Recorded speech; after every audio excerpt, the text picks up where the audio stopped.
Azərbaycan Memarlıq və İnşaat Universitetində 5-16 may tarixlərini əhatə edən Elmdə Addımlar tez günləri çərçivəsində tələbələrin bilik və bacarıqlarını inkişaf etdirməyə yönəlmiş Gələcəyin Qurucuları adlı yeni layihəyə start verilib. 13-15 may tarixlərini əhatə edən layihə sənaye və universitet əməkdaşlığının bariz nümunəsi kimi çıxış edir. Layihənin ilk günü 13 may tarixində keçirilən sessiyalar öyrədici, maarifləndirici və praktik yönümlü tədbirlərlə yadda qalıb. Həmin gün universitetin həyətində təşkil olunan xüsusi yarış isə layihəyə əlavə rəng qatıb. İnşaat, su təsərrüfatı və mühəndis kommunikasiya sistemləri fakültələrindən 40 tələbə bu yarışa qoşulub. Yarışda 8 komanda iştirak edib və hər komanda 5 tələbədən ibarət olub. Komandalar inşaat və izolyasiya sahəsində ixtisaslaşmış şirkət nümayəndələrinin hazırladığı tapşırıqları müəyyən vaxt çərçivəsində yerinə yetirməyə çalışıblar. Yarış zamanı tələbələr müxtəlif praktik fəaliyyətlərlə məşğul olub, real iş şəraitinə yaxın simulyasiyalar vasitəsilə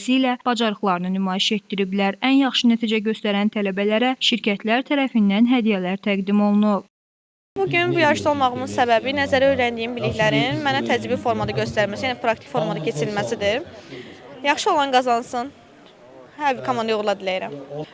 Onu deyim ki, bu müsabiqə İstanbul Texniki Universitetində, hansından ki bizim ikili diplomumuz var. Həmin universitetdə hər il keçirilən bir müsabiqədir və 3 dəfə bizim tələbələr ardıcıl olaraq həm tələbə elmi cəmiyyətinin sədri, həm tələbələr, həm müəllimlərimizdən orada iştirak edənlər oldular və bu təcrübənin nəticəsi olaraq bunu bizim universitetə də gətirmək qərarına gəldik. Leyla Səməndər, Cuma Kazımov, Yeni Azərbaycan TV.